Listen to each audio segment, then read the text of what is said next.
So I'm not going back and forth with a man who thinks that they should be in my position. If you want to be in my position, get in my position. Do you believe that? Bluff City Media presents the Anthony Sain Show on YouTube at Bluff City Media. Stepping up to the microphone is your host, Anthony Sain. Acknowledge me. What's going on, everyone? Welcome to another episode of Anthony Sain Show. This is, of course, your host, Anthony Sain. Man, I'm glad to be back here in the Bluff City Media Studios. I missed the show Tuesday. I ain't gonna lie, man. Man, we missed you, bro. Man, I'm glad to hear you guys' voices, man. We got Kenny Stubblefield in the building. We got Paris Sharkey in the building. Yup, the streets need it. Gentlemen, how y'all doing today, man? The streets are thirsty right now, bro. They need you, man. How many shows in the city of Memphis have two dynamic producers that you don't see? It's just voices. The voice of God. Right. For those of you who only listen on the audio podcast, check out the video podcast. You'll just hear random voices just talking. You'll see me looking at them. That's about all you get. Like you got the two guys on your shoulder. Right, Yeah. right. Got the good voice and the bad voice. I think Paris would be the good voice. He is Without a doubt. Course. Yeah, family man. Not to say Kenny's not a family man, but Paris is, going to Bible study and doing his things. He will leave in the middle of the show. I'll look up and he's gone, or I start talking. I ask Paris a question. He ain't here no more. He's been throwing holy water on me the whole show. Yeah, exactly. There are certain things. There's certain foods I like to eat. I said, Paris, can I just eat it 5 more times in my life? And he said, all right, saying that's fine. Then he was like, okay, that's number 3. And it's like, look, man, all right, man. All right, Paris. All right, bro, I got you. But he has been the voice of the Lord in my ear for the last few months, my man, Paris Sharkey. But gentlemen, it is good to be back. I was at an amazing conference this week, man, at in Nashville called the Amplifying Fatherhood Conference. And it was really dope, man. It was put together by the Tennessee Department of Human Services. And it was just talking about the importance of fathers in society and how there's one guy called it a pandemic. There's the lack of fathers in society is a pandemic, and they talked about the effect of fatherless situations, how that affects young men and young women. And you know something they talked about that was amazing, man? And I'm gonna get off of this real fast. You know something they talked about that has a very good effect on kids? Y'all want to take a guess? What's that? Sports? Kind of, but horseplay and like roughhousing. Mm-hmm. They said that roughhousing is a very positive effect on kids. They was like the physical touch of it all. It teaches them to deal with stress and how to decompress. Teaches them about boundaries, how you can do this, but you can't do that. And if somebody does this, how to react. You don't have to fight somebody just because they, hit you by mistake or they got too rough with you. It teaches you how to do all those things. I was like, Jesus, man. I like that. It was tough though, man. I'll have to get y'all more information on it. But it was really a really dope experience that I went to with my job. And I was glad to be away, man. I needed that time to, I've been dealing with so much racism. No, man, it was really good. And I decided just to not have a show this week because I was so locked into it, man. I wasn't going to be able to come and do the remote thing. And I was good. And I hate that we didn't do a show Wednesday, but glad to be back, man, for sure. Leaving wanting more, man. Yeah. It's good to be back here. Perfect for sure. timing as well. Yeah, perfect timing, For a man. return. Because since we last talked, Paris Sharkey, the Miami Heat did not make a deal for Damian Lillard. I didn't open the show talking about the Milwaukee Bucks made a trade and landed Damian Lillard. Or Damian Lillard's headed to Milwaukee. I wanted to open it up, but the Miami Heat did not get Damian Lillard in a trade. We'll talk about that today. Super blockbuster trade. Did not see that one happening. I love it for all parties involved, just to be honest with you. Damian Lillard, of course, one of the more dynamic ball handlers, scorers, shooters in the NBA. He just had a very kind of, what's the word I'm trying to say? I hate to say underrated because it's kind of an overused term. But when you start talking about who are the better players of this generation, of this era of players, I don't think he gets nearly as much attention as he probably should. Damian Lillard's been, an incredible player for the last, 10 years or so. Coming out of a small college and just being an all-timer, all top 75 player. NBA history was named a couple of years ago. He gets to go to a team that's definitely a winning situation with the Milwaukee Bucks. A lot of sports books already have them as the favorite, not only to come out of the East, but to, win the NBA Finals. I don't really care to get into that type of conversation. They're going to be a good team. They're a good team anyway. And now you add one of the better shot creators, scorers, in the league, and Damian Lillard to a team that already had Giannis Antetokounmpo, Chris Middleton, and Brook Lopez, and also the dude who probably didn't need to be on the FIBA team. Crazy ass. Right. But yeah, that team's going to be freaking good, man. And I understand that Jrue Holiday, who's also was going to be moved to Portland, I think Portland did very well in that trade. I think the fact that they were able to I think DeAndre Ayton needed to change the scenery. And I think that him going to their Portland team, I think he's much better suited for what Portland wants to go do going forward as opposed to Nurkic was. I think he's going to be a nice fit there with other young players. I think he needed a total change the scenery. I think he's going to be a good asset to them. Plus, you get Jrue Holiday, who they're probably going to move. But even if you keep him, he could really help that team as far as, whatever. If he wants to be there and help that team thrive or whatever, that's cool. But if he wants to go to a contender, I can see that as well. And I think he's a piece that you can get another player and a draft pick for. Yep. So I think Portland did well, better than probably anything they were going to get from Miami. And I'm going to be honest with you, man. Like, I've said this plenty of times. Miami is such a spoiled franchise who hadn't been around that long, and just the good luck and fortune they get for basically just being in a dope-ass city with, good nightlife and good weather. Like that, like I hate on Miami all the time because I hate the fortune they have, man. Like, it's like they just kind of sit back and just wait for people to come to their team. But that has not been the case over the last few years. They got Jimmy Butler, and you've heard talks every year about, who are they going to add with him. They drafted Bam Adebayo.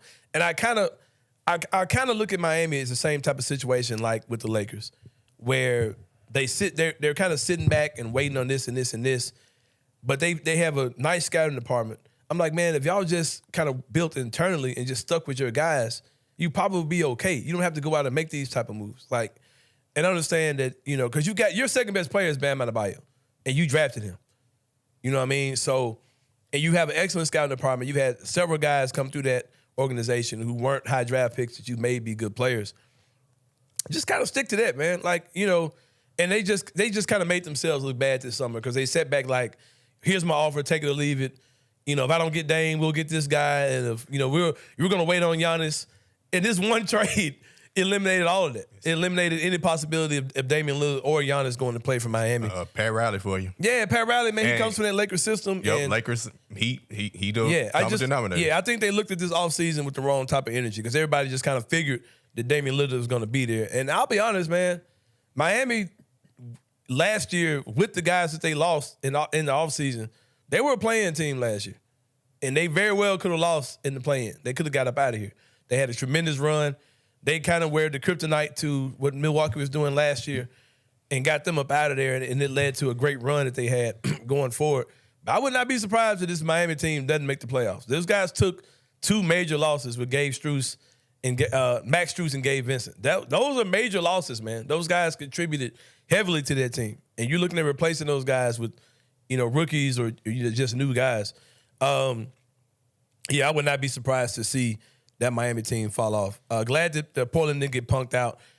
It would have been a really bad look if they had caved in and just sent Dame literally wherever he wanted to go, to the only team that he was saying he wanted to go to. I never bought that whole thing that there was only one team he wanted to play for. Like, dude, you want to win. And I think that this Milwaukee situation, as we see, he's happy about it. He's ready to go there. But yeah, let's get to the funny stuff, man, because I got to mess with Perry Sharkey, who's a Jimmy Butler fan. Hey, he do some weird stuff, man. Yeah, we won't talk about his hair from last year. You're right. But we'll talk about his hair this year. Okay, you're the man had the freaky beads going on in his head. Jimmy Butler's a guy that I've heard people say would be the perfect fit with the Grizzlies. He's an old school player, grit and grind, alpha mentality, Hey, I'm back on my trade Jimmy to Memphis campaign. Little Michael Jordan type dude, all these, Michael Jordan's son, all these things, these jokes you hear. Just the alpha male, Jimmy Butler. Just a tough guy. Throwback to the old NBA. Up here, switching and snitching on the internet. That was wild. Hilarious, man. This man was patting his braids. Oh, my God. He the ultimate troll, bro.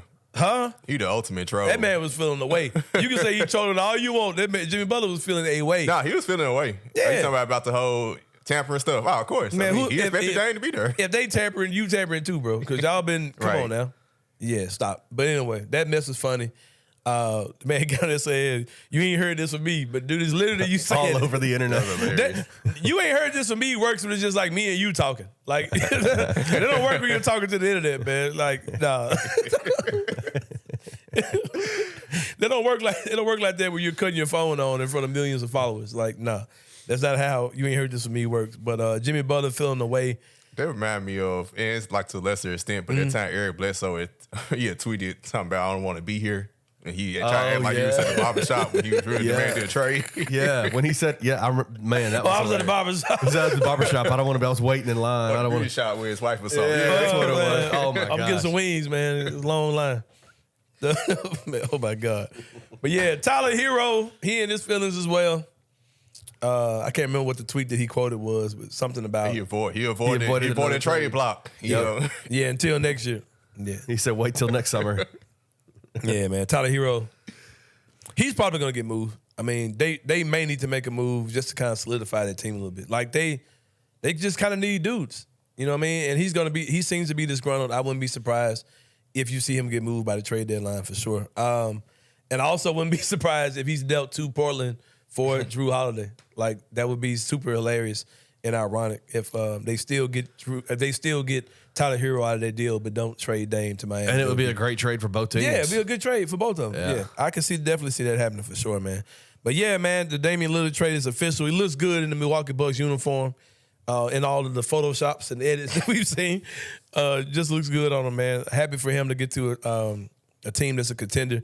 There, like I said, a lot of people are penciling them in as the favorites to win the NBA championship. But we'll see, man. Yeah, also helping for Milwaukee, a small team. Playing things the right way, man. Yep. Yes. You get to keep Giannis, because that was the real thing. Giannis might leave in a couple of years. People have all these stupid, idiotic conversations about, small markets can't sign free agents. Man, get out of my face. No market is signing free agents. Like, nobody's going anywhere. Yeah. Nobody's signing.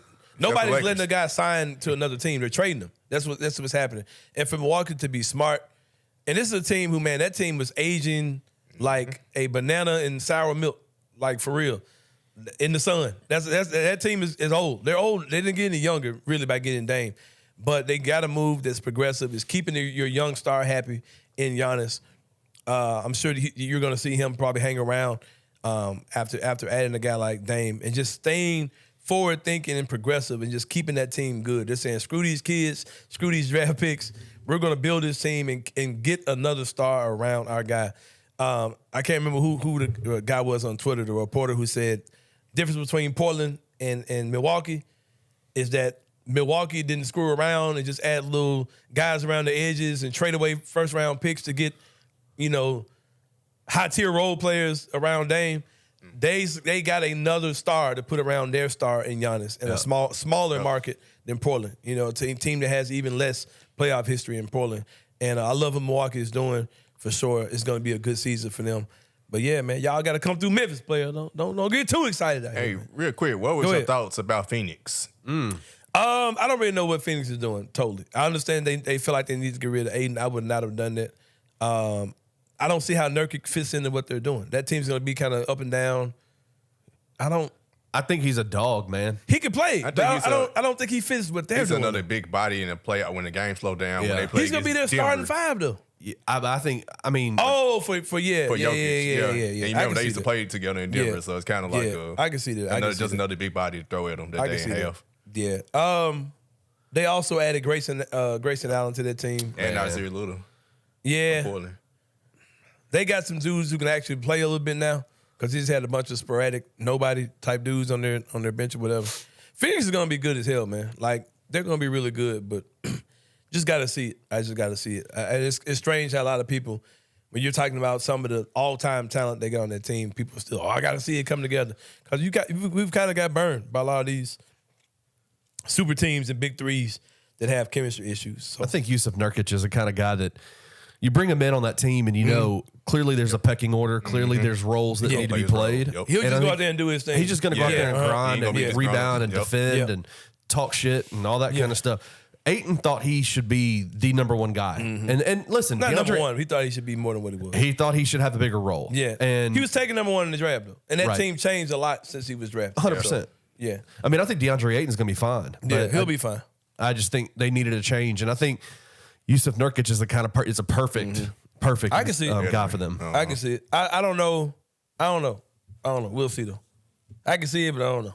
It don't help them defensively. Yeah. It don't help them on defense. But I like you. I like his him, game. I like his game. I've seen him give us the blues before. I know that. Oh man.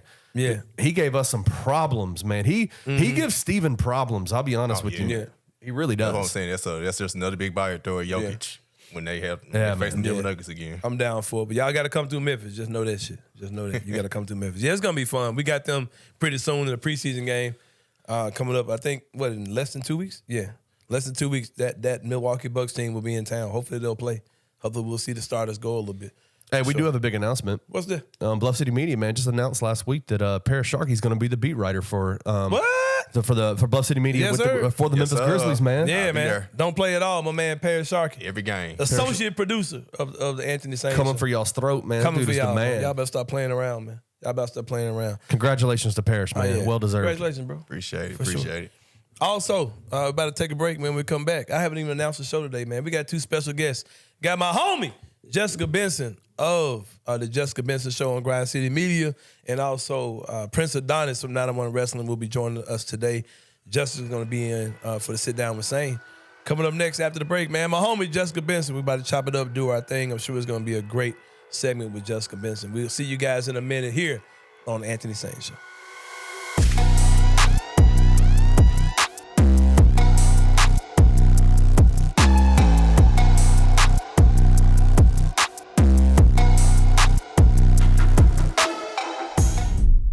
Bluff City Media and Bluff City NIL are proud partners of Coaching for Literacy, a Memphis nonprofit using the power of sports to impact childhood literacy. When you donate to Bluff City NIL through Coaching for Literacy, your gift is 100% tax deductible. This partnership is a win-win-win. Tiger student athletes win in the NIL landscape. Coaching for Literacy wins by engaging Tiger student athletes in this monumental cause. And most importantly, elementary students in Memphis receive support to become strong readers. To donate today, visit coachingforliteracy.org/bluff-city. This is not a lost season, and I don't think anyone's saying that at this point. Whether they won or lost this game, like you win it, you still have to take care of business in the American Athletic Conference, or the season means nothing. You lose it, you still have to take care. Like everything that they have set out to, I know how annoying and ridiculous and cliche that becomes, but everything they set out to do is still in front of them. Absolutely. But here's my thing.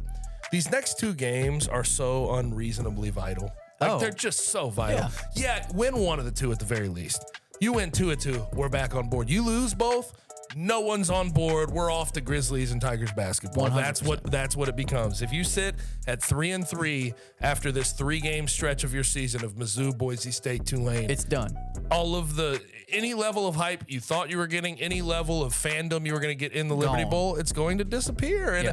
and I think they know that's the truth. It's an uncomfortable truth, but it's a truth. Yeah. Tune in to On the Bluff with Christian Fowler and Gabe Kuhn every Tuesday at 12 p.m. on the Bluff City Media YouTube channel. Big one in the sim on Saturday, 3 p.m. ESPN2.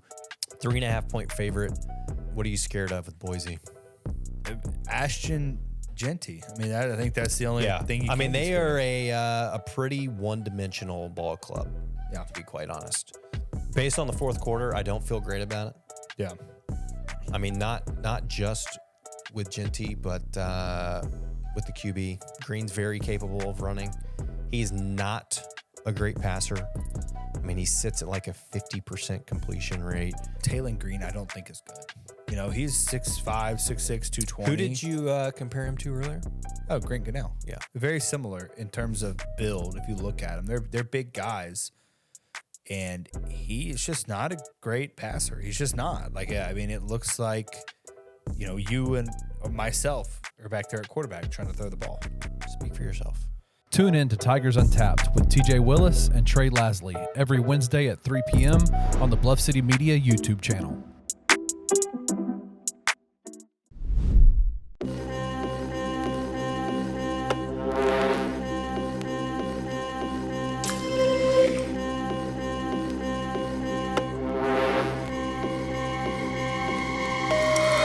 All right, y'all, welcome back to the Anthony Sain Show. There are very few people that I call my friend. And Jessica Benson is one of those people, man. Yes! We cheer for each other. When she has something that happens, I celebrate her, she celebrates me. Yeah, she's my work wife, for sure. Gonna have to fight with CJ on that one. Right. And this is all messing with CJ because his wife is also my work wife. So. Yeah, shout out to CJ and your wife. The wife. CJ, yeah, that's a long running inside joke. Me and CJ kind of play like that. Oh, nice. So yeah. I'm happy to join the inside joke. Yeah, his wife is more of a fan of me than she is of him. And she's told him that to his face. So well, I constantly remind him. She constantly has to worry about him taking his shirt off on our show. Yeah, because you're like a safer bet. Yeah, he ain't involved. He's not evolved past exposing his boobs to it never the world. will. Yeah.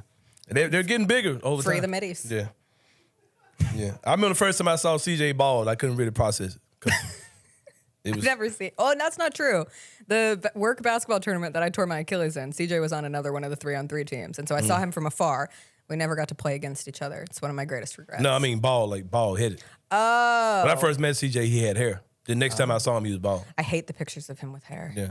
It's kind of like, it's kind of one of those situations like, I don't know if you saw the meme where it's like, it says, you went out and you played, all the kids in your neighborhood went out and played outside for the last time, except for you didn't know it was the last time. That's how I felt about CJ when he was bald. Like, I didn't know the last time I saw him with hair, that was the last time. That was it. And you'd never see him with hair. Yeah. It's okay. That's why he wears hats.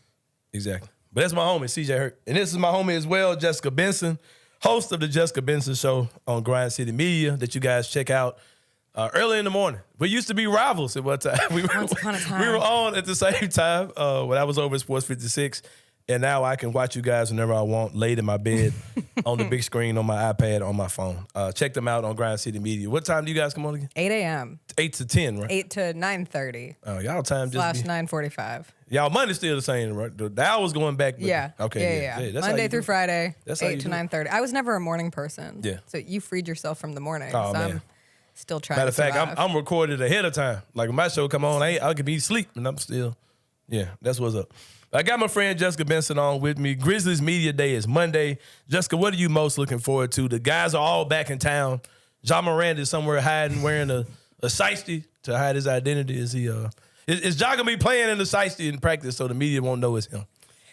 We'll see what the details are. That's one of the things I'm most interested in, and I think everyone will be. Just obviously navigating these first 25 games without Ja Morant is huge. He is still the face of this team. He is one of the superstars of the league. So finding out exactly what it means for him to be away from the public team activities, that's what the statement had said, but I don't necessarily think that's going to mean Ja Morant is on an island and can't connect with his teammates and teams and training staffs and medical staffs and all of that. So we'll find out the specific details on that on Monday, but I'm just so excited to be back around this team with like high vibes and a team that feels good. The last time we saw them was at exit interviews following a 40-point loss to the Lakers. Like that was a low. That felt bad. And so now you're back in, you have new faces and Marcus Smart and Derrick Rose, some new coaches adding to the coaching staff.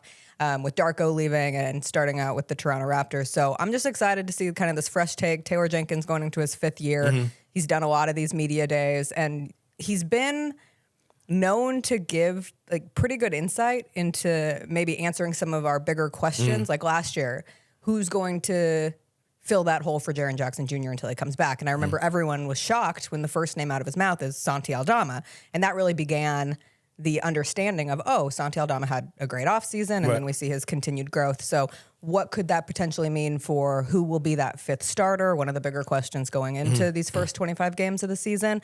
And I don't think he'll necessarily be shy in giving a little insight there. All right, so who's going to be the 5th starter? I don't know. So many options. Right. What if I said John Conchar? Would you like die now? I would tell you, yeah. No, I mean, I've heard other people say that too, but I don't think that's going to happen. My thing is, I think that they're pretty sold on this 3-guard lineup thing.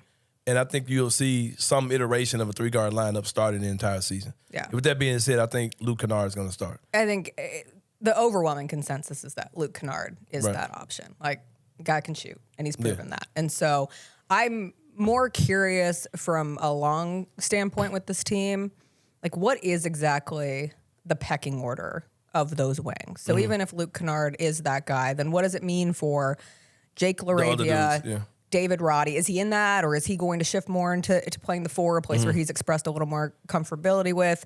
I was really impressed with Vince Williams at Summer League. Where does John Concher fall? And then one of the other biggest questions, is Zaire Williams going to have the comeback season that I certainly am hoping that he has, following dealing with the knee issues and the confidence issues of last year, working this offseason, and to see kind of the position that he's at going into the season. And can he achieve, being a lottery pick that the Grizzlies had just a couple years ago? So finding out exactly where in the order, because some of those guys are going to get squeezed out of the regular season rotation, period. We talked about what's going to happen with Ja. We teased about what's going to happen with Ja in the suspension. I don't know if he's going to be wearing a big mustache and change his name to Ja Morant or something. I don't know what they're going to do. But I think they're playing with us. I think your bosses are playing with us. Okay. Then they're playing with me too. Right, exactly. When I said us, I included you. Thank you. This is what I think is happening. Okay. Because you talk to Taylor Jenkins, he's like, oh, we don't really know. Dude, you know whether Ja Morant is going to be in practice or not. Like, stop. Like, you know if he can participate in camp. You know these things. Like, you're not finding this out later on. Like, camp starts Monday. Like, and we've known about this suspension now for a substantial period of time. I am a Grizz conspiracy theorist, as you all know. Yes. And this is what I think has happened. And I hope this doesn't get you in trouble. You're probably in trouble for sitting your ass on this show, just to be honest with you. So I'm not the first. Right, you ain't the first. I sent CJ over first. Right, there you go. Didn't Pete Pranica did it? Pete, yeah. Who else from Grind City Media been over? Did Rob? Devin little scary ass. He ain't gonna come here. Devin, my boy, he ain't coming. Yeah. Fish did. They got Devin scared over. Say what now? Rob Fish. Yeah. So Fish is Grind City Media? Yeah. I know that. Pete Pranica ain't though, is he? No, he's Bally's. Okay. All right, what I was about to say. The conspiracy. They lying. Theories. All right, I think they're lying. All right, this Anthony Sain's conspiracy theories do not reflect my efforts. I'm just gonna throw this off of Warning. you. They're gonna throw this off of you. Okay. I think the league has told the Grizzlies exactly what they're allowed to do with Ja, and I think that includes training camp. Okay. I think that includes practice. Okay. I think that includes a lot of stuff. I think that when the cameras are on, then when the media's around, they're going to say, hey, Ja, get your ass in the back. Mm-hmm. Go put the shiesty on and go run to the back real fast. And I think that it's understood and they know what they can do, but they can't really talk about what all they can do. I think they're just going to kind of hide that and play around with it. Starting Monday, I think the bullshit is going to come out about what they can do and what they can't do with Ja. But I think that the league has told him he can practice, he can go to camp, but he has to be zero visibility. Like no media. Like it's not like he's going to sit down and do an interview with everyone. Right. I think it's no media, nothing public, but I think in private, Ja is allowed to do stuff with them. I think that's part of his rehabilitation process or part of his... Because how would they know? Because they're saying like Ja has to hit certain benchmarks, right? Right. So how would they know if he's meeting those benchmarks if he's at the house playing 2K for 25 games? Well, and also, what does that do? Right, right. That's excessive isolation at that point. So that's actually the same theories. Those are not the thoughts of Jessica Benson. Sure. Even if she was nodding her head, that was just out of courtesy. That wasn't that she I'm just agreed. being polite. Right, exactly. So, I'm your guest. all right, something else they lied to us about. Steven Adams. Oh, God. Will Steven Adams play at all this season? I'm going to take the Does he have gout in his foot? Assumed position of yes. And I know I read the same Taylor Jenkins interview on NBA. Is he a clone? Is he a clone? Is he a clone? Is he AI? Is this the same Steven Adams we saw? Did they kill Steven Adams and just make another one with AI? Now you're really going far. We'll find out. I'm about to look at him real hard on Monday. Like, I don't know. The new AI is pretty scary, man. You can't always tell. They might not be the same dude for real. I might notice little differences in him. Like, if he coming in with like no beard and shit, like, oh that's over. Oh yeah, that's the end. No, I really. That's 2.0. I'm taking the positive approach here, and I know the wording specifically used by Taylor Jenkins was should be full go in camp, and you just don't know until you get to camp. Camp is Monday. I know, and I think that appropriately so, Grizzlies fans have a little bit of PTSD from last season because an injury in January that was only supposed to be a sprain and take a couple weeks to come back turns into a rest of the regular season turns into a missing the playoffs. And so there is a level of nervousness, appropriate nervousness, because also the understanding of just how important Steven Adams is, right? Like, it's not just about his abilities as a rebounder and being one of the most elite offensive rebounders in the league, his abilities as a screen setter. He allows Jaren Jackson Jr. to live his best life. Yes, trying to see Jaren's continued evolution at playing the 5, but we all know at this point in time, like Jaren, as seen in some FIBA World Cup play, his most comfortable position is not being the 5, it's being the 4, and it's being in a lineup with Steven Adams. Andrew Davis been doing that for his entire career. Yeah. So yeah, that's like my ultimate. This is my opinion on it. Just let Jaren be. Yeah. Like, Jaren can be great. We know what Jaren is. He's an Don't worry about what elite he's shot not. blocker. He can guard 1 through 5. He has shown abilities to progress and understand.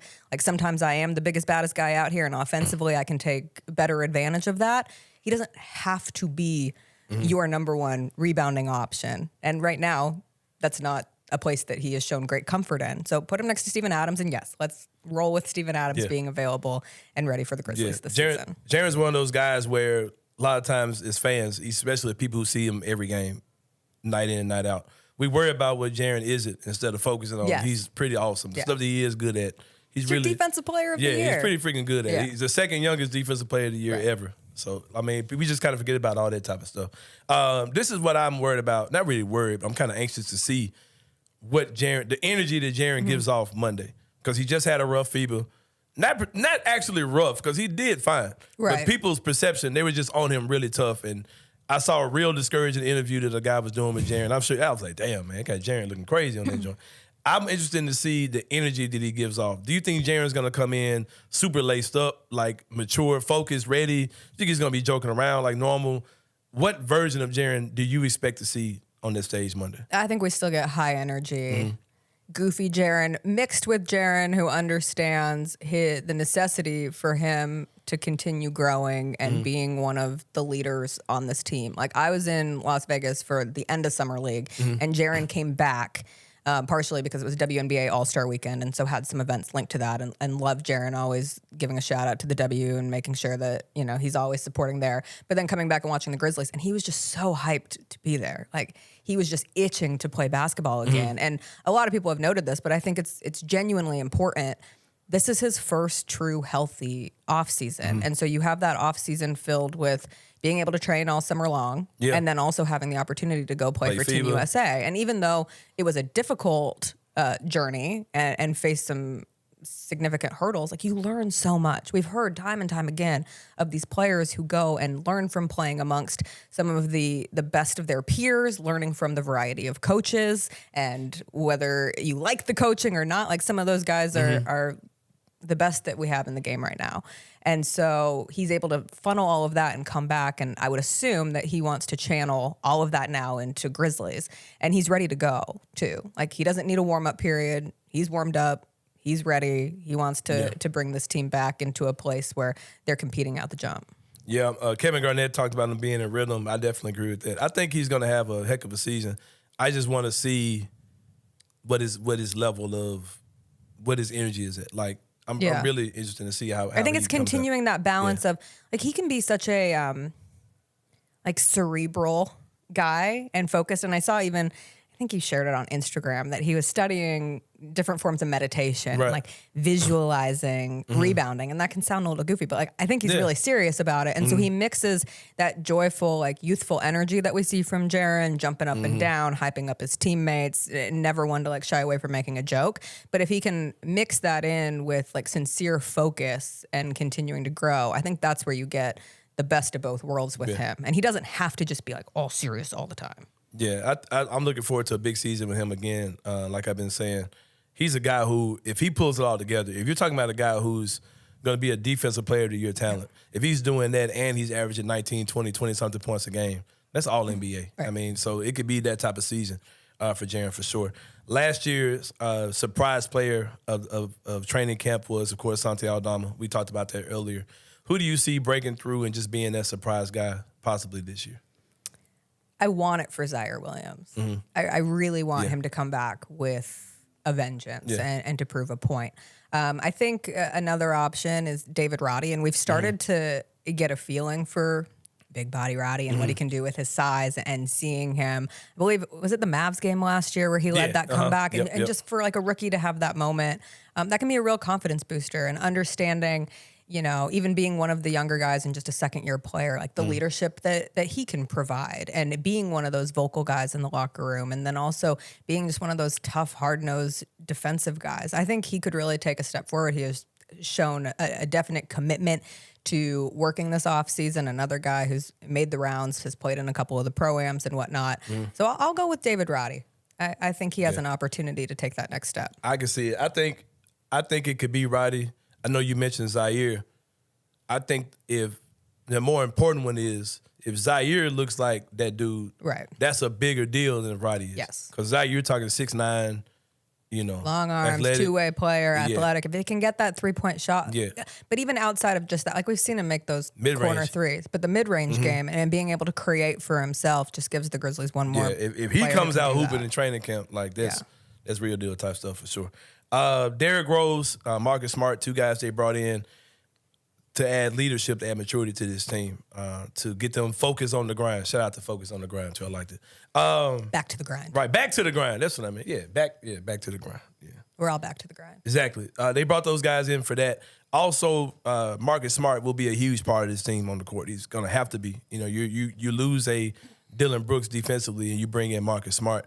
What do you think the impact of those two players will be on this roster, on and off the court? With Marcus Smart, I'm so interested to get to once Ja Morant comes back, because we won't really know play-wise. Like, he's going to be playing out of position and having to be the lead ball handler, and what that means without Ja. But then once Ja comes back and he's able to shift into his more natural position, what that means for the team in its totality. But I'm more interested with Marcus Smart of, as you mentioned, like there was an emphasis on bringing a veteran player in, a player who knows what it is like to help a team get to the NBA Finals. That is a place the Grizzlies want. They do not want another early playoff exit. And so this is a long game with him, how he fits stylistically, attitude-wise.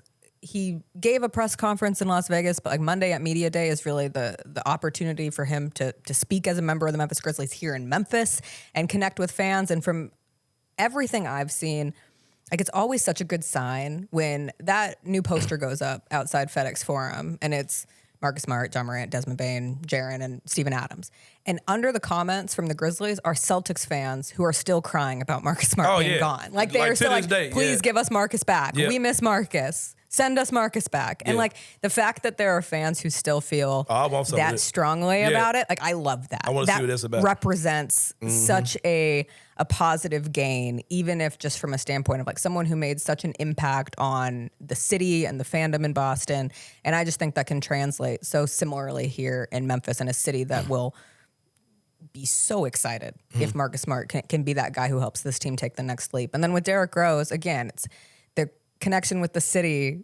It's undeniable. Like, this is somebody who has such history here, and from his time with the Tigers, and now to bring him back at this point, I don't know what Derrick Rose is going to give to this team play-wise. And if he can even give you, 10 to 15 minutes coming off the bench, I think that could be a huge positive. He'll need to be used a little bit more early on, again, in those first 25 games. But this is somebody who has been around it, has been about it, has turned various parts of his career around. And so, again, to have a guy who some of these young guys can look at and have advice and a voice that means something and carries some additional weight in the locker room, I think that was one of the biggest emphases for this team. Yeah. I'm gonna fast forward a little bit. Okay. I'm gonna go behind the curtain on some stuff, man, and just do some confessions as well. We're gonna do that here on the Anthony Sain Show. Okay. My timeline might be off, but I want to say that when you were guest hosting on 92.9, yes, I was a guest on Jason and John's show. Yes. That part is true, right? Correct. But we weren't guest hosting at the same time, right? You were already gone.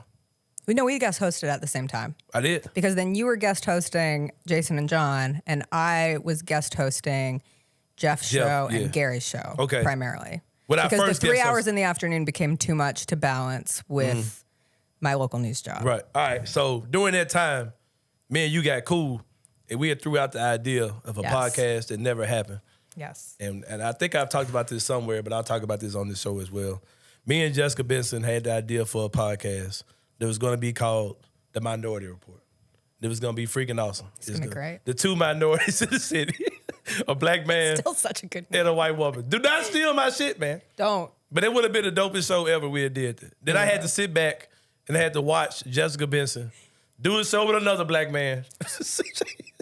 CJ hurt. We gonna bring. We just CJ. At least just we didn't steal the name. Yeah, exactly. Y'all stole the name. I would, I would never do Minority Report without you. Right, can't do it. No, absolutely not. Can't happen. Kenny, we gotta make that a sound bite. Like when Anthony Sain show comes on, I could never do the Minority Report. Never do the without Minority you. Report without you.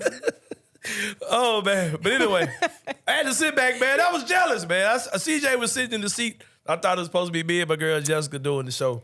I had to deal with that. You know, my confession is like I knew CJ first. Yeah, I know. I know that too. Something else y'all don't know since it's confession out, since it's truth time out here.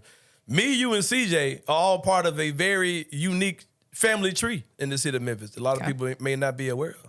We are part of the Kevin Cerrito family tree. Shout out to my homie Kevin Cerrito as well. The Kevin Cerrito coaching tree. Saturday morning, we were in the gym. Kevin Cerrito was our Greg Popovich, so to speak. He was. Got us in the gym. He saw the potential. On Saturday morning, us up. On Saturday morning doing the Cerrito live show. Said, you really want to do this? Wake up early on a Saturday morning. Yeah, just to see if you're really down for this. Check it out. Kevin Cerrito was one of the first people to like seriously put me on the mic. It was like, go do your thing. No, I have to completely credit Kevin Cerrito for this trajectory because I would have never I won't say a million years, like perhaps there was some path down the line where I end up doing a sports talk show at some point, but I had never even pictured that as a potential career option. Right. You were doing the news, which is a totally different lane. Completely different and reporting and like I tried to always infuse personality into my sports cast and doing highlights and storytelling and whatnot. But there's a vast difference between having 2.5 minutes in a sports cast and going on and talking for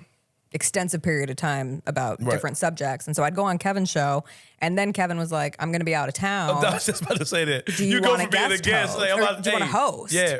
And I'd be like, oh my God, I don't know if I can do that. You'll be fine. Take it over. You'll be fine. Just do it. And so then I just did it because I live by the rule, like, just say yes, even if you don't think you can do it. The mastermind, Kevin Cerrito. You'll figure it out. Pop was in Memphis the whole time. Pop wasn't even going out of town. Pop was just giving us the mic. And that's how eventually someone at 92.9 heard me on Kevin Cerrito's show and was like, oh, there are no women in sports radio. Let's that was give a good Jessica Jeff Calkins. That was a good Jeff Calkins voice. Yes. I think someone told Jeff, and then Jeff it was actually before, I'll never forget it because it like changed my life. Right. And Jeff came up to me before a Grizzlies media availability and was like, hey, I heard you on Kevin's show. Would you be interested on It was fantastic. coming on my show once? And then like the rest is history and Brad Carson with Jason and John was like, they're going out of town. Would you like to guest host this same exact story 3-hour show? And I was like, 3 hours? Exactly. Sure. You ever seen the New Edition movie? You ever seen, God damn. You ruining my joke. Dang. All right, well. You can still say the joke. All right, it's not a joke. I'll laugh It's at an it. analogy. All right, in the New Edition, this wasn't just a movie. It was a true story. I know right? the group. All right, right. So Thank you. New Edition had this manager who was like, who found them when they were little kids, right? And then once they got to be a certain age and they got record deals, the record deals kind of replaced him and got him up out of there. But then like they kind of started getting older and kind of sucking a little bit. Yeah. So he brought that guy back to like get them back to the old ways. Like Kevin Cerrito is kind of that dude. Yeah. Because he literally had us. Yes. Yeah. Like, it's a big deal to have that opportunity to get those reps. Like, I tell young people in the business, oh, what's your biggest piece of advice? Get reps. Get reps doing something. Find anywhere to get reps because you're going to be bad when you start. And maybe not bad, but you're not going to be where you certainly want to be to have more opportunities in the future. But you'll never get to that place if you don't have the reps to get there. So, shout out I totally Kevin. agree. Shout out to my boy Kevin Cerrito for sure. Who's now the host of 901 Wrestling. Yes. Their shows. Yeah. For sure. My man, Kevin Cerrito. But we were talking about CJ Hurt and the dynamic you guys have. Other than my show, of course, I think you guys have a phenomenal show. I mean, regardless of my show, but you guys, I'm not saying who's better. We take a nice 1B to you.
Memphis that is, you guys, you're what the city looks like.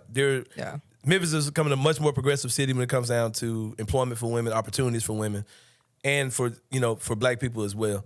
You guys really embody that more than probably any show in the city. Y'all ain't blacker than my black show, but y'all got it. Y'all got this thing going. But what's that like to you? How important is that to you to have a show that's so progressive in those two areas? Yeah, it's really important because it allows us to just be us too, which makes it significantly easier. And I think in the past, sometimes I've shied away from the, like, I am a woman in the sports space. Like, I just want to be Jessica. Yeah. I just want to be Jessica who talks about sports and the things that she loves and entertains people and teaches them something.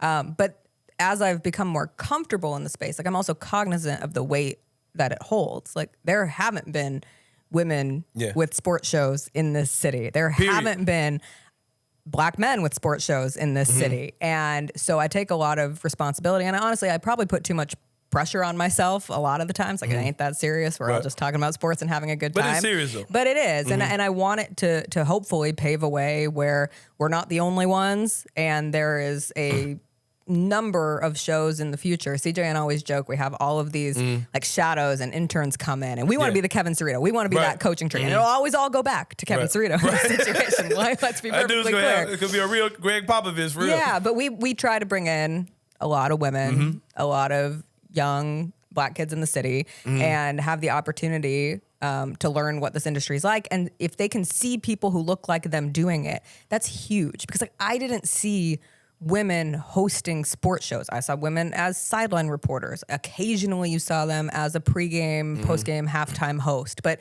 there were not a lot of women injecting their own opinions into sports talk. Right. And so now that I can do that, I hope there are some, like, young women out there who say, oh, well, I can have an opinion and my opinion matters. Like, people actually care about what I have to say about sports. And I just think the more diverse opinions you have, even within the context of one show, the better it is. Like, this is absolutely no knock. There are so many talented sports voices within this city, but so many of them are all looking at it from the same lens. Like, we bring a different eye to just about every story that sometimes just like little extra pieces on top of stories that seem generic, like, we can bring a different viewpoint to it. And I think that's really important. Absolutely love it. And I don't want to tear you up on this, but I just want to give you some perspective.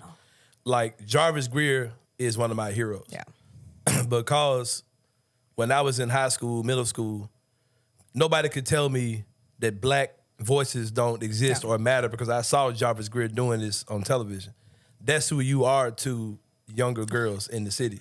They see you, so nobody can't say, I've never seen this before. Yeah. Shamaria Wiseman, who's one of my mentees with the Silent Media Group, when I told her, all right, I got you hooked up to meet Jessica Benson, she wants you to come, oh, you for real? Like, for real? Oh my God, for real? Like, you're like that. You're her Jarvis Greer probably. You know what I mean? So don't ever take that type of stuff small for sure because you're making major waves. And if you're watching this show, Jessica probably better. Matter of fact, Jessica is better than you if you're watching this show. Just to let y'all know. She's cold for sure. But I'm excited about what you guys are doing. Ken, you know what? I gotta give me a white girl, man. That's what I need. You know what? Hey, for real, man. I ain't finna let CJ outdo me. I got his wife. Yeah. I got his wife, man. You gotta find my We clone. need a white girl. Yeah. Oh, wait, you're talking about a co-host. Yeah. Oh, I thought you were talking about. No, come on, man. My bad. My bad. Sound like Will Coleman. Zing! Wow. Give my boy strays for no reason. But no, man. Hey, if you're a white lady in sports media, you're interested in being a part of. Reach out to Shadow Me. Yeah. Reach out to Anthony. Yeah, you got to go through Jessica first. Yeah, Jessica's got to give the okay. She's got to give the okay. If you can survive me and CJ and I mean, sometimes these kids come in and I'm like, please don't. You had some white women come through? Are they adults? Yeah. No, everyone's been. I need yeah, you need the ones who have gone through the training program. No. Let her go through you. Then we gonna get her ready for this show. I want us to take over the entirety that white girl take over my show Memphis so quick. Sports. The bug stop being the Anthony Sain show. It'd be called something else real quick. Oh my God. Oh man. Do you think you could co-host a show called Southern Bells? Oh my. Yeah, I probably could. It's a ways away from the Minority Report. Yeah, miles away.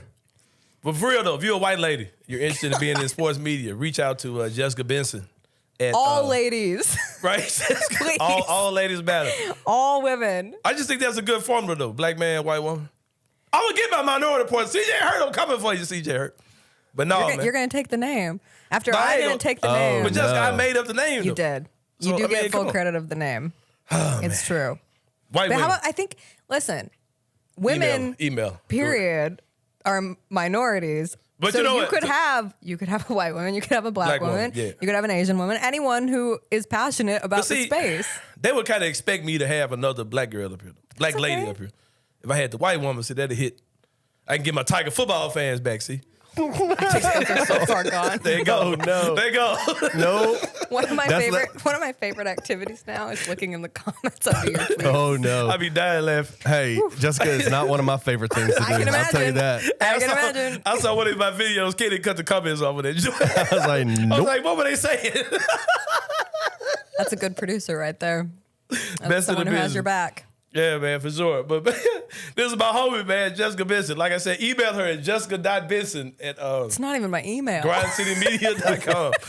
If you're interested in being a part of the Anthony Sain Show. Send me a DM. Yeah, slide in a DM. Not if in you're a creepy way. We gonna review Just you. in a legitimate working way. Yeah, say, hey, I'm interested in being a part of the Anthony Sain Show. Yes. Yeah. But shout out to Shamaria. Oh, Shamaria might be. Honestly. I'm really slick grooming Shamaria. Hey, That's what I was can't gonna say. really Don't get- use that word. I can't grooming. Yeah, you're right. Yeah, It's man. a different word. I'm Yes, saving you yeah. here. All right, let me say this. I got something up my sleeve for that. It's really official. I just ain't gonna Okay. speak. I'll tell you about it out there. Okay. But it's big Good stuff. deal. Get ready I'm to gonna come say, down. don't overlook her. Oh man, So many good options. I gotta stop being a dummy, man, for sure. But yeah, we about to go to break, man. Jessica, I appreciate you coming on. I appreciate you always. Man, Anytime. my homie, man, for sure. Jessica Benson, y'all check out Grind City Media. I don't know what time a show come on. I don't watch it live. I be sleep or at You work. don't have to watch it live Exactly. either. It's a podcast. That's what I'm It's a saying. It don't even beautiful matter. You ain't got time for all that Yeah. live stuff, man, for sure. Just You like don't even y'all. have to watch. Just give it a click. Give it Give a it a view. click, exactly. I don't even care if Give it you a watch. like. Just let my shit play in the background while you Yeah. sleep. Put it on loop. Make that mother play 3-4 good times. Exactly. But yeah, we about to take a break, man. We come back. The 3-pointer, man, here on the Anthony Sain Show. See y'all in a minute.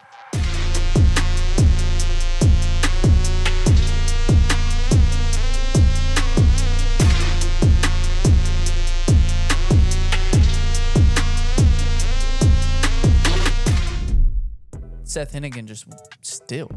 He Doesn't look himself. he just doesn't in the big moments, he's not making the plays that have to be made. If you look at the raw stats, they're not terrible, but the 2 interceptions. Yeah. And he fumbled twice. They didn't lose those fumbles, but 2 fumbles and 2 interceptions, one of them coming at a terrible time on a 4th down. Late in the game when Memphis really needed to put points on the board. But I just don't think Seth is playing well enough to elevate this team. Right. I think he's playing well enough for Memphis to be fine. But as far as for them to do something special and to elevate this team, he's just not playing like that. Tune in to On the Bluff with Christian Fowler and Gabe Kuhn every Tuesday at 12 p.m. on the Bluff City Media YouTube channel. Shout out to freaking Gillis for Dude, yeah, shout out for Stepping- Tanner Gillis, dude. stepping in and looking like a kicker. Was that not the weirdest tweet ever? I don't want to even. It's disgusting. How do both of your scholarship kickers the first tweet I saw didn't say anything about injury, so I was like, it is the stomach bug. The Willis household has it. He was hanging out right. with Seth and Tristan. Yeah, we all went to Firehouse Subs. They must have been roommates in St. Louis. They got boo-boo bottom and they can't play. And then somebody said they were injured, and I'm like, okay, what the hell's going on? Did they get hurt at Topgolf, trying to outdrive each other? I have no clue how your kicker gets hurt. Not one. Not of just them. one, Both. both. Yeah, Both. but In for the same both of week. them, Something's fishy. he said going that on. he knew that they were hurt, but like they were kind of day to day, so I didn't want to like say anything about it. I mean, were they That's riding Ryan. somewhere together and were in a minor car accident? Tandem bikes. Yeah, Were I don't they know. on a tandem bike and fell over? Tune in to Tigers Untapped with TJ Willis and Trey Lasley every Wednesday at 3 p.m. on the Bluff City Media YouTube channel. Bluff City Media and Bluff City NIL are proud partners of Coaching for Literacy, a Memphis nonprofit using the power of sports to impact childhood literacy. When you donate to Bluff City NIL through Coaching for Literacy, your gift is 100% tax deductible. This partnership is a win-win-win. Tiger student athletes win in the NIL landscape, Coaching for Literacy wins by engaging Tiger student athletes in this monumental cause. And most importantly, elementary students in Memphis receive support to become strong readers. To donate today, visit coachingforliteracy.org/bluff-city.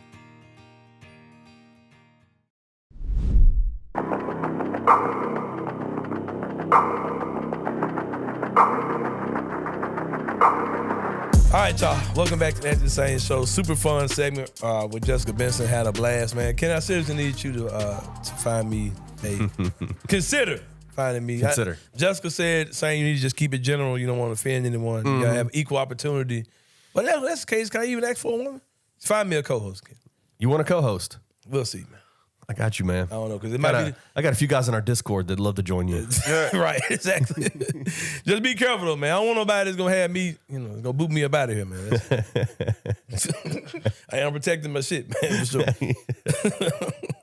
But yeah, man, the 3-pointer. We'll be talking about 3 things that are of importance in the world of sports. Let's jump into it. Tiger basketball had a media availability the other day at the Lori Markkinen. Hey, man, let's not get the Walton name mixed up here. What's it Lori called? Walton. Lori Walton Practice facility. Yeah. Shout out to Lori Walton. Who, like, all jokes aside, who was that? I've always wondered who that Bill was. Laurie, who is a former. It's 2 different people. I knew it was 2 different people. Bill Laurie is the former basketball player for Memphis. Played in, I think, I'm gonna get my dates all mixed up. 73 maybe. And he is married to one of the Walton daughters of Walmart.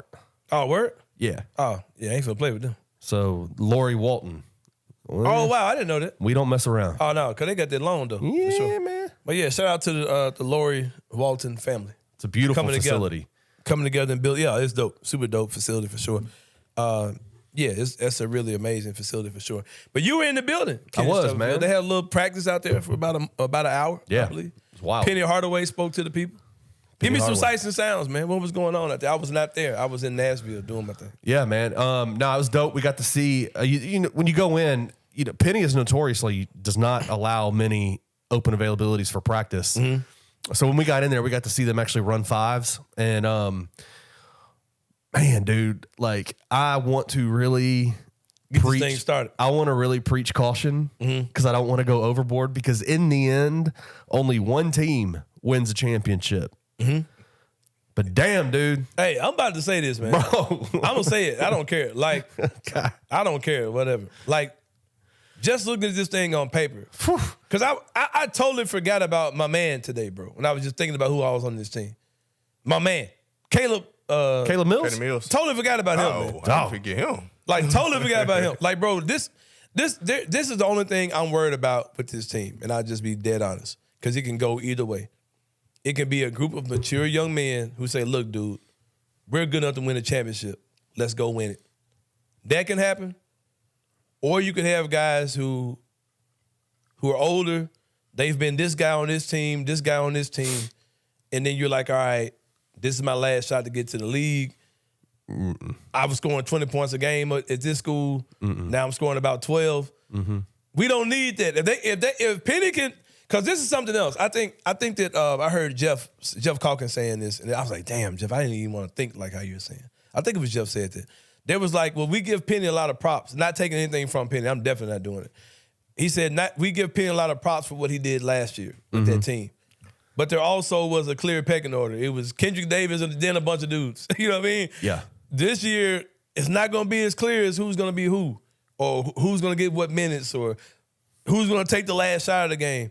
And because I heard my man, Jaquan Walton. He was like, yeah, it's going to be me. Yeah, no. Did they tell you that? That like, man's you know a what I mean? trip. Like, that was one of the funnier parts of the day. We asked Jaquan Walton in his little press availability. He said, "Who's going to take the last shot?" He was like, "Me." They going to call him, give me the ball and get out the way. Play. And I was like, "What's the play going to look like?" And he was like, "It's going to be an ISO. Get out my way." I'm not super concerned about that, but that could be an issue. Like, it's just, I mean, but if that's not an issue, if these guys come in and say, look, we're going to get our egos to the side. If we win this national championship, all of us are going to the league anyway. You know, we could be that good. If that's the energy, if that's the mentality, this team can win a national championship, and I'll be down for it, for sure. They are so talented. And I'm telling you, man, let me just tell you this. Like, I know he kind of slid under the radar because of his recruitment.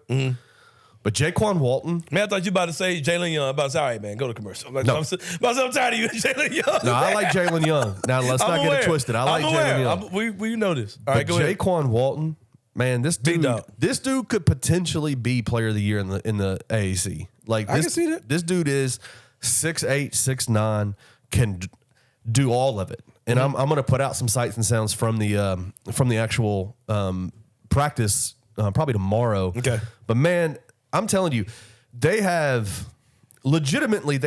everything that you need to win. I mean, they've got Javon Quinterly is a guy who has been super famous since he was in high school, since he was a sophomore, junior in high school. Jelly fam has been on 2 Sweet 16 teams, been on number 1 ranked teams in the country with Alabama, and he is here in Memphis, and you can see it, man. This dude, all he wants to do is take Memphis higher to bigger heights than he's ever been with Alabama, with Villanova, with any team that he's been on. And I just this is their second day of practice, and I saw some things. I mean, there's obviously turnover issues immediately. Like there was just they only played 2 days together. That'd be fine. Trying to figure it out, trying to figure out where everybody's going to be. They got shooters. Man, let me tell you somebody who's been killing it is Ashton Hardaway, the freshman. Yeah. Ashton has grown a little bit, and he is a sniper. Grown a little bit since when, fam? Since the summer. Stop. Since we saw him playing in the Puerto Rico, the DR Bowl. Well, I mean, we saw him on a screen, right? Like, but he is huge, and he can shoot. He's a sniper. Yeah, he got that form. Yeah, man. I'm just telling you, man. They got everything they need. And Penny, you can see it in Penny. You know who his game remind me of? Who's that? You know who Ashton Hardaway's game remind me of? I'm take you back a little bit. Rodney Newsom. Oh man. That's who he kind of reminds me of. No, I agree with that. Former Tiger. Yeah, former Tiger. But sniper. Shout out. I grew up watching Rodney Newsom. Loved Rodney Newsom. National championship bound Tiger basketball. I loved it, man. I'm excited for this team. I'm excited for this team to really get rolling. I mean, it's happening soon. Yeah. October 6th is the Student Madness at El Marone. That'll be fun. Anthony will be up in there. Then they got Margaret Madness tomorrow. Margaret Madness. Today, Friday. Margaret Madness.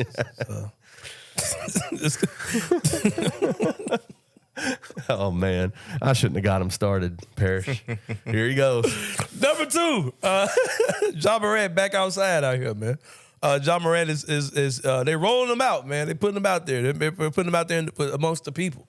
I talked about this in the Discord a little bit that you too could be a part of for just $4.99 a month. The world famous Bluff City Media Discord, where you could talk to myself and other people in the Bluff City Media community, as well as a community of, what's the word I'm looking for? Great fans out there. Both of these sports. Yeah, across every sport in the world. Every sport that Lee Alwyn and Brian can think of. And a channel for each one. Right. And a channel for each one of them in the Bluff City Media Discord. But yeah, I talked about this there, how this summer this offseason, like this little moment right before the season, the preseason, is very important for Ja Morant as far as his image. And it seems like the good people at Nike and the good people in his marketing team are kind of getting there. There's still certain things I wish they would do, but I like the rollout that they're doing with them. Now, this is a rollout, man. This is all PR. This is all, But the thing about life is perception is reality. And the perception of what we're seeing now is Ja moving differently as far as how he's exposing himself this preseason as opposed to last year and years before. Doing what I don't think this was a real camp. I think this was a opportunity, a photo opportunity, video opportunity. But there was a camp they had for these kids that was, set up to do this thing. And I liked the faces of the kids that I saw. The smiles in their face, the excitement level they had when Ja came in. Ja gave all the kids shoes. Hooping with a beanie on, which was hilarious. They see Ja Morant hooping with a skull cap on. But I like what he's doing. I like all of it. I like it. I love it. Keep doing that, Ja. Because last summer we were talking about $300 a week basketball camp, Ja. And I was like, all right, Ja, you don't get it. You know what I mean? But Memphis is an easy city to win over, man. Thanksgiving baskets, pay some MLG and W bills, give away some shoes, give away some tickets. You know, you got St. Jude here, you got Lamar here. Come on, John. It ain't that hard. Like real MLGW bills. Yeah, pay one of them big $600,000-$700,000 joints. You know what I mean? For sure. But yeah, man, just it's simple. And it's an easy blueprint that guys like Zach Randolph, guys like Mike Conley, guys like, Marcus All, guys like even Tony Allen, all these guys showed you the blueprint of how to win over this city. And once you win over this city, you can win. If we got your back, man, it really don't matter. You know what I mean? So, and like I said, he's doing the job rollouts are looking good. I like what they're doing with him. You're the tribal chief of Grizzlies Twitter, Grizzlies X. I guess we got to call it Grizzlies X now. No, we're not doing that. No, we're not doing that. On Monday's start of media day, camps rolling out, everything's about to start going down. Where do you think the city of Memphis lies on Ja Morant right now? On their feelings, their opinions, where do you think they are? 80-20. Really? Or probably even more. I think the vast majority of the city supports Ja regardless of what he's going through. It's Memphis, man. We're frustrated with Ja. We wish he'd do better. But he's one of our own now, man. He is an adopted son here. We want to see him do well. If only because we want to see the Grizzlies do it. And he's a very important part of that happening. You know what I mean? So I think that the city supports him. And I know examples of how I know the city got his back. You know what I mean? We've talked about these things out there. Right. The city has Ja Morant's back. 100%. Even if he's wrong, he's right in our eyes. And I think that's a big part of just what Memphis is, man. And I think that we're supportive of him. I'm glad the way we're supporting him. We stopped arguing with people on Twitter, which is cool. I'm really glad we stopped doing that. There's still so much ignorant energy, man. Nike is dropping the We Ain't Ducking No Smoke, the all black with the shades of gray with the white sole joints are coming out, the Ja Morant shoes. And, previously it was going to say We Ain't Ducking No Smoke. Nike is going to cover that up with some type of patch or something, redesigning the shoe or whatever. But, then people getting their jokes off about that. But, Memphis still loves him, man. He's still a Big 12 to us. And it's clear. It's clear to me Nike loves him. It's clear to me. The NBA loves him, bro. Like, I'm telling you, man, this whole rollout of Ja Morant back into this team, back into the NBA hierarchy of superstar, it's going to be seamless, man. Yep. I'm telling you, it ain't going to be nothing. Even leading to, like, the first game he's supposed to be back is going to be on national TV. Yeah. After having no national TV games before this. Yeah, none. And then all of them are when Ja comes back, for sure. But yeah, man, it's going to be cool stuff. Media day is going to be Monday. You probably won't see Ja speaking to media. I'm sure the Grizzlies won't know part of that at all. I'm not mad at none of it. I'm not mad at the way they're handling things. And it's crucial few months for Ja Morant now, man, just repairing his image. But like we talk about all the time, get out there and do one crazy dunk, one crazy layup, one crazy pass, and people will forget about all this stuff for sure, man. But yeah, I'm excited for it. I love their theme too, man. Back to the grind. I liked it. I like that for sure. It seems fitting that this team is, with all the distractions they had last year, let's get back to the grind. So I love that theme that the Grizzlies released the other day for sure. I'm down for it. I'm down for it all. But number 3, I like this one, man. I like this one. This happened when I was out of town for this conference I was at, man. I saw this from Big Time News. My man Greg Gaston out here looking goofy, talking about the whole situation, man. Yeah, he need to clock out for me. Just throw your badge in, man. Throw your badge in, Greg. Then you start saying, hey, man, don't get me wrong. This guy is silky smooth. He's an all-timer. But I can't name one Usher song. Like, come on, Greg Gaston. Some things you just need to keep in your head. Sit this out. You really, like, nobody was like, I wonder what Greg Gaston thinks about Usher. And Greg's my man, bro. And Greg Gaston is swole for no reason, man. One of the unnecessarily buffest dudes you'll ever see, man. Like just big, swole. Like Greg, you're a sports radio host, man. Why you swole? Like that kind of swole. You know what I mean? Like, but it's like, man, come on, Greg. Like nobody was like, damn, man, they got Usher as a halftime act. I wonder what Greg Gaston think. Let me go on Greg Gaston page. See what Greg think about Usher doing the halftime show. Like nobody was looking for you, Greg. My man, though. You gotta do the David Ruffin, man. Nobody looking for you, Otis. No, but for real.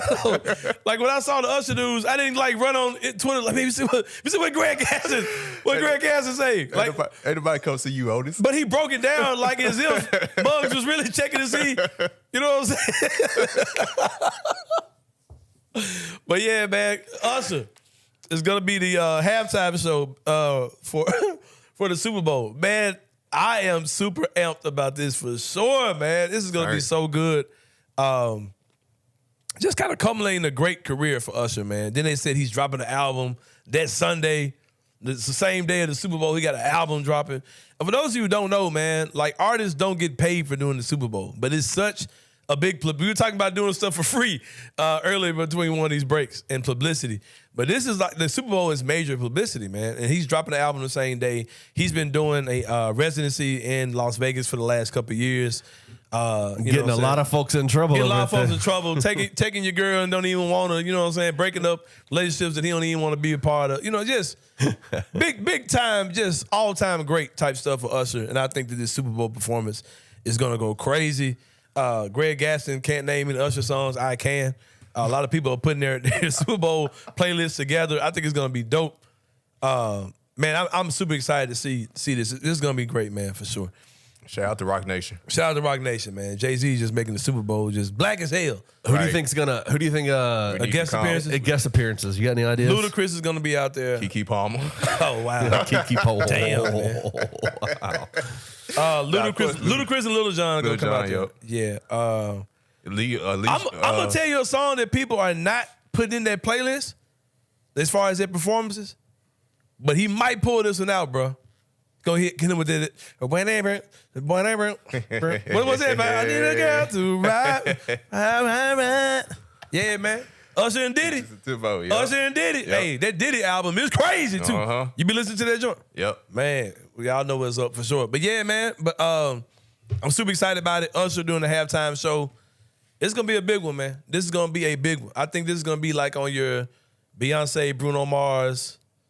I'm not gonna get into the you know, I'm not gonna get into them names. I'm not even gonna play with some of them names, but it's gonna be a big one, I think, for sure, man. Hey, like this was very refreshing in the middle of the week after all this Taylor Swift, Travis Kelce stuff. Yeah, This was perfect. You know, this ain't even talking about that, man. Come on, man. This was perfect to drop. Hey, man, my 11-year-old daughter is wigging out, bro. Hey, you know what? This is all she talks about you know right what? now. This about to be a 3-pointer and one. Let's go. Let's go. All right. We gonna jump on this and jump off real quick, man. Travis Kelce. Come on, man. People talking about did my man downgrade, do whatever. Yeah. I'll just say this, man. Real quick. That man, his girlfriend was fine as hell. Like visually, yeah, he downgraded. Like Taylor Swift is not as bad as that woman he was with was bad. And she was black, she was fine. Like the chick bad. Like, period. I'll say that. But it's kind of weird because people are talking like, well, he upgraded because of the money. And I'm like, man, I guess I'm just old school. Like, I'm not getting with a woman because of the money she makes. Like, that's not, me personally, I don't care about it. And I don't think men should be like trying to upgrade because of social status and money. Like, I don't know. But I ain't saying the man upgraded or downgraded, but I'm just kind of tired of looking at Travis Kelce already. And I don't care about Taylor Swift showing up to games. I'll tell you this, man.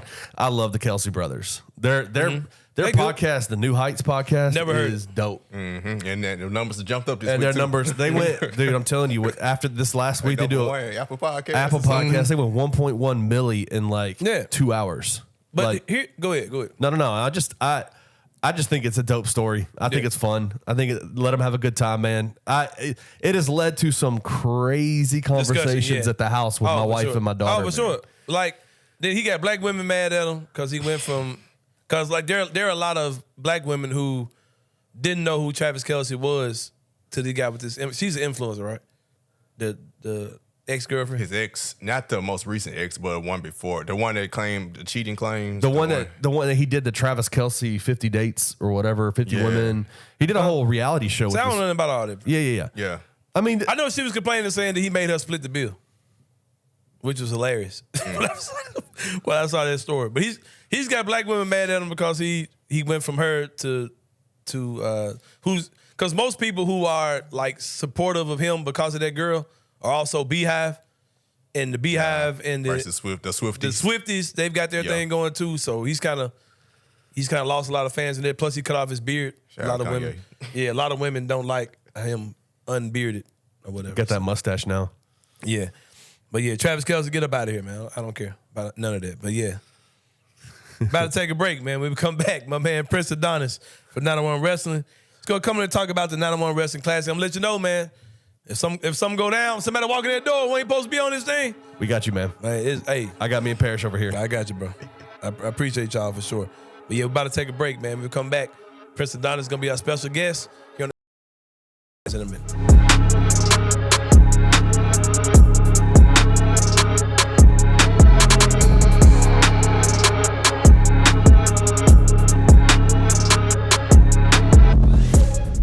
But looking back on it, I think Seth has to be better. I think play calling needs to be better. I think that At times. sure. It a lot feels of it like is RPO, so it looks one way. It looks like we're just handing it off left and right. But that's not really what it is. The offense can't get into any sort of like they go through these periods where they look great, they're moving the ball, they can put points up, and then they just like 3 and out or 4 plays, 10 yards, and have to punt. Like That one's kind of surprising. Rock looks like what we've hoped he would look like. Yeah, He and Blake need to be your offense moving forward. I am going to disagree there. Only because we have more weapons. Where's Who? Blake Comsey? Where's Demir? It feels like the offense has been handcuffed. Stop using the run to try to set up the pass. It can be you can flip that. Throw the ball down the field and it'll open the run up. Spread it, open it up, spread the ball around. That will open up the box. Let Blake be Blake. Tune in to Tigers Untapped with TJ Willis and Trey Lasley every Wednesday at 3 p.m. on the Bluff City Media YouTube channel. Is I want to see somebody else in that wide receiver room step up. Yeah. I've been waiting for Demir Blankumsey, especially after that Bethune-Cookman game. I'm like, okay, this guy can be the shifty speed Slot. threat who can beat people, get the yards after catch that you want. Because Rock's not. Besides, I mean, he had that tunnel screen that he took about 50, Right. But he's not a big run after the catch guy. He's a No, guy he's you go give possession. jump balls to. Are they putting Demir in the right spots, though? Are they getting him the ball in the right way? They targeted him 11 times. He had 7 catches. It was just 36 yards or whatever. Like they're trying to get him involved. He's just got to make the first guy miss and go make something happen for himself at that point. If you get targeted 11 times, chances are you're getting at least 1 or 2 shots in a good situation for yourself. Yeah, I agree. Like, so you can try to say, well, the offensive staff isn't scheming him open how they should be scheming. Well, they're scheming him open enough to where he's getting 11 targets. Yeah. Do something with him. Tune in to On the Bluff with Christian Fowler and Gabe Kuhn every Tuesday at 12 p.m. on the Bluff City Media YouTube channel.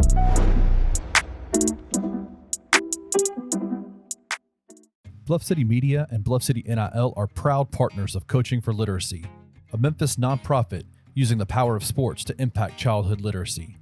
When you donate to Bluff City NIL through Coaching for Literacy, your gift is 100% tax deductible. This partnership is a win-win-win. Tiger student athletes win in the NIL landscape. Coaching for Literacy wins by engaging Tiger student athletes in this monumental cause. And most importantly, elementary students in Memphis receive support to become strong readers. To donate today, visit coachingforliteracy.org/bluff-city.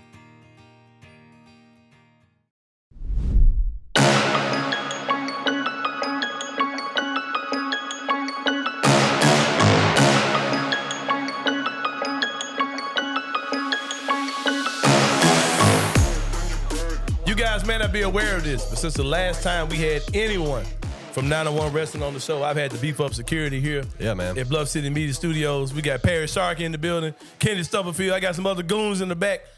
So to my man, Prince Adonis from 901 Wrestling. Hey, well, you got beef with, bro. I hope y'all figure that out outside of the studio. But Prince Adonis, welcome to the show, man. Thank you. Good to see Glad you to be man. here, brother. You're my man from 901 Wrestling, man. When you come out, the cheers hit a little different from me and my little cheering section for sure, man. Glad to have you on here. Appreciate you. On the show. You are getting ready for the 901 Wrestling Classic Tournament, which I think lasts for, it's not a one night thing. Like this lasts for like a couple months, right? At least, right? Yeah, I think so. Yeah, so I'm looking forward to that. You are a 2-time winner of the 901 Wrestling Classic. The first time you won it as a singles competitor. Last year you won it as a tag team competitor with the Storm. Tag team championship belts came out for that for sure. Right. This year it starts on Saturday, October the 7th at the Black Lodge. And the winner, of course, who wins the tournament gets a shot at the 901 Wrestling Champion, who we'd assume was going to be Hunter Havoc, but it could very well be anybody by that time. But you get a shot at the title. I've been pulling for you, man, because you my man. Appreciate that. My boy, Prince Adonis. Now, I'm going to say this before we get started, man. Okay. I know that you are an African prince. A true African blood is running through your body. I got African blood in me, too, but yours is a little different. Mm-hmm. Like, you straight from the motherland, and you're here in search of different competition than you had when you were in Africa. How is it going so far, man? Exactly, man. It's doing good, man. I've been over here for a few years, like way long. Mm-hmm. But yeah, I'm enjoying it, man. It's a good time. Yeah, I'm having a good time. The competitors, especially in this area, they're really competitive.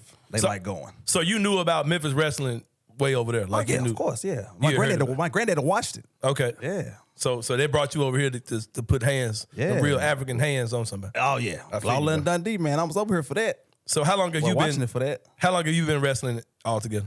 At this point, man, about 13 years. That's what's up, man. Yeah. 13 years. Y'all ain't in Africa. Y'all ain't got no child labor laws. Man. No, not in Uganda. All right, brother. As a person who's won this tournament every time, like I said, either as a singles competitor or as a tag team competitor, what does the annual 901 Wrestling Classic tournament mean to you? Man, it means a lot. It means focus. I mean, when I first won it, it was like, let's go. Let's get focused. Let's get focused. So I got focused the first time, and then I came out on top. So then when they announced that there was going to be another one, I was like, well, we're going to do this again. I talked to my partner. I said, well, let's go because this is my thing. So let's go again. Let's focus. Let's buckle down. Watch some competitors. Let's watch some footage of other people. Let's watch some tag team wrestling. Let's focus and let's get ready for this. So, man, that's what I did, man. Yeah. That's what's up. So last year, like I said, you were the 2022 winner as a tag team with the Storm. Now you're back wrestling on your own. You made an announcement that you're going to focus more on being a singles competitor. I'm down for it. You're one of my favorites for sure. What are some of the big differences when it comes down to wrestling in the tag team division and now focusing more on yourself and going after that singles championship? Well, I'm gonna tell you one thing, man. It's a little bit. You could kind of slack back a little bit of build, just a little bit, have a little bit more slack in a tag team division. But as a singles wrestler, it's just you. All the focus is just on you. So you gotta pretty much get yourself ready mentally and physically. I have to get up and do maybe more running, more exercises by myself because I know that all the focus is on me and I have to do all the cardio. So when in a tag team where I can normally split, get you a little breather in. Yeah. Normally I can get a little breather. I can split the cardio. Let me get out. I can't do that now. It's all on me. It's all on me. So I know it's more of a focus on me and it's all on me. Well, they're going to have a bracket reveal show. 901 Wrestling's going to have a bracket reveal show coming up this Sunday on YouTube. But, I don't know if you knew this or not, man. I'm really him when it come down to being like an insider on this wrestling thing because, I'm kind of tied in with the bosses in them. Man. Right. Because, I kind of talk to people, stuff started getting around. Now, I've heard a name thrown around who they say you may be about to get into the ring with. Oh, really? So, I don't know if do you know who you're supposed to be? No, not at all. I really don't, man. I'm gonna tell you, they say it's this dude, man. That he ain't from Africa, but he's a brother. Okay. He's standing about 6'2", 6'3", got a little size on him. They call him the Merc, Chris Evans. Oh. They saying that's who. I ain't gonna lie, that's who you gonna be fighting, brother. You already Jesus beat me to something.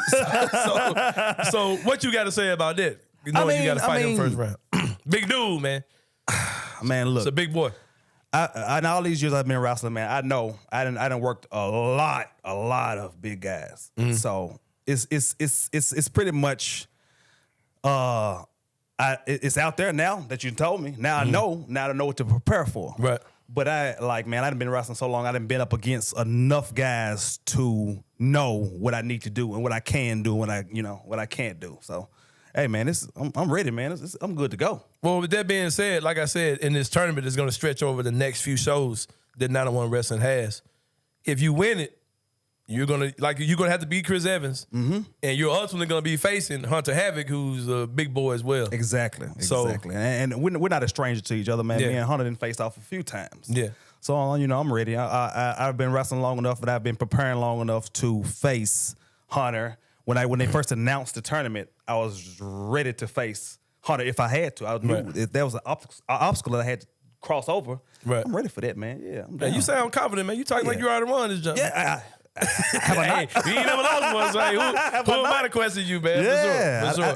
I didn't last all the marathons. I done ran all the marathons for these tournaments, man. I'm ready. Yeah, man. My man, the Prince Adonis. Y'all go check him out. Get your tickets at the door or even right now at 901wrestling.com and make sure you're in the Black Lodge for the start of the 901 Wrestling Classic, which happens on Saturday night, October 7th. I'm telling y'all, be in the building. Go to the website, 901wrestling.com. Go get your tickets, man. This tournament is going to be off the chain. My boy Adonis ain't never lost one of them jumps. Right. He got 2 of them things at the house. He's trying to get one Make it more. 3. Right. Trying to get one more, man, for sure. Check it out on 901wrestling.com. Go to the website. Go get your tickets. Do what you got to do, man. We about to take a break. Inside the Same Brain is next here on the Edge of the Same Show. See y'all in a minute.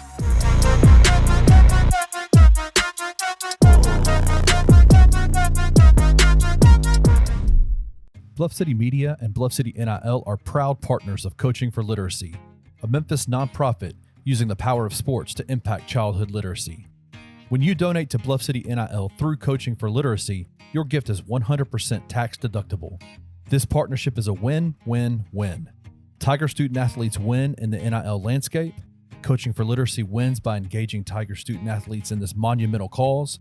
And most importantly, elementary students in Memphis receive support to become strong readers.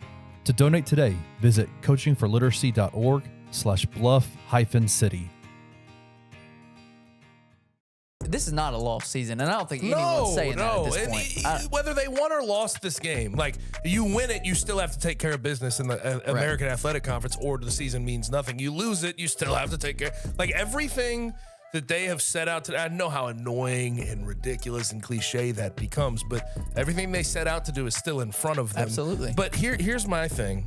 These next 2 games are so unreasonably vital. Like they're just so vital. Yeah, win one of the 2 at the very least.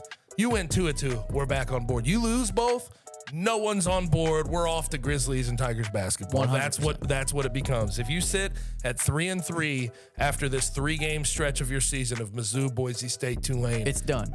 all of any level of hype you thought you were getting, any level of fandom you were going to get in the Liberty Gone. Bowl, it's going to disappear. And I think they know that's the truth. It's an uncomfortable truth, but it's a truth. Yeah. Tune in to On the Bluff with Christian Fowler and Gabe Kuhn every Tuesday at 12 p.m. on the Bluff City Media YouTube channel. Big one in the sim on Saturday, 3 p.m. ESPN2. 3.5-point favorite. What are you scared of with Boise? Ashton Genty. I mean, I think that's the only thing you can they are a pretty one-dimensional ball club, to be quite honest. Based on the fourth quarter, I don't feel great about it. Yeah. I mean, not just with Genty, but with the QB. Green's very capable of running. He's not a great passer. I mean, he sits at like a 50% completion rate. Taylor Green, I don't think is good. You know, he's 6'5", 6'6", 220. Who did you compare him to earlier? Oh, Grant Gunnell. Yeah. Very similar in terms of build. If you look at them, they're big guys. And he is just not a great passer. He's just not. Like, I mean, it looks like, you know, you and myself are back there at quarterback trying to throw the ball. Speak for yourself. Tune in to Tigers Untapped with TJ Willis and Trey Lasley every Wednesday at 3 p.m. on the Bluff City Media YouTube channel.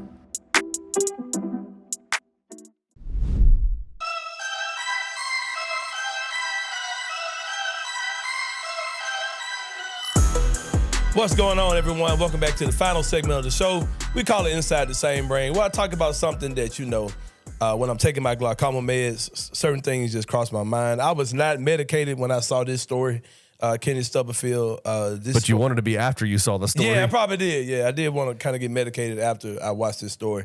Brittany Renner, who is a influencer, I think that's what I describe her as, socialite maybe. She kind of gives off. What's the girls' names that were the twins that were not the Olsen twins, but the other girls, kind of Kardashian-esque. No, what's the other girl's name? They were man. Is it? Are you talking about the blonde twins? Was she a twin or was she just a chick? Who's that? I don't know. She was real skinny, blonde. She used to hang out with the Kardashians. Oh, Paris Hilton. Paris Hilton. Yeah, she kind of gives those kind of vibes. Brittany Renner. beauty is all relative, whatever. She's an attractive girl to me. She's not particularly my type of female, but she's a good looking girl. Anyway, she was on Club Shay the other day, which is of course Shannon Sharp's podcast that he does independently, and it was like an hour and a half interview that he had with her, and she mentioned her body count. I think her body count, I don't know if that was a question, but anyway, all over everywhere they're talking about this lady's body count. And she said her number was 35. And Shannon Sharp, I have mixed feelings about Shannon Sharp, man. Sometimes I support the brother because he's a brother. Yeah. And sometimes he gets kind of tap dancey, and I just really can't deal with him. But he had his eyes popped open, and he's just looking all, like he's about to, like he needed a drink, and he pops the Hennessy, and I'm like, all right, man. like he's super excited about the number that she says. I guess he's shocked about her body count number. And I'm like, okay, Shannon Sharp, you were an ex-NFL player. You probably had your pick of the litter. You probably, lived that lifestyle. And you know the type of girl that Brittany Renner is. She's a professional romantic, so to speak. Is that what you want to call it? Her romance and her affection are, it's not free. Are for sale. For sale. She basically lets that be known. Of course, she has a baby by PJ Washington, and she kind of lets people know that I am like a predator. Like I'm coming for men with money and whatever. Yeah, definitely. I mean, do you think that? I mean, you called her a predator. That's a pretty strong word. If it was flipped, she's clearly searching out a certain type of man. You know what I mean? And that's her prey. Young and rich, right? Young, rich men. And I did some research about her a while ago when this first thing came out with PJ Washington, how she had a baby by him and they broke up or whatever. And I think that she was the one that broke up with him or whatever. And, people were kind of laughing at PJ Washington about the whole thing. PJ Washington was maybe 19 years old, bro. And this lady is 31 years old. Yeah, crazy. And she brags about going on college campuses and pursuing these younger guys. And I'm like, dude, if she was not as attractive as she is and doing what she was doing, people would call her a predator and they wouldn't think nothing about it. Like they would say, oh, she's sick. She was a male. No, I didn't even want to go there. I'm just saying. You took that from me. I was gonna say that later. But yeah, if she was dude, come on, man. Like it wouldn't even be any discussion to it, what she does. And I'm not knocking her for, men are supposed to be providers, men are supposed to, take care of women, whatever. I get that whole thing. If that's what you desire. But the way she goes about doing things, and I don't feel like I'm giving her a platform right now, but the fact that people give that nonsense a platform is just terrible to me. Because like I said, man, this lady is 31 years old, and she lets it be known that she's pursuing younger athletes because she wants to live this certain lifestyle.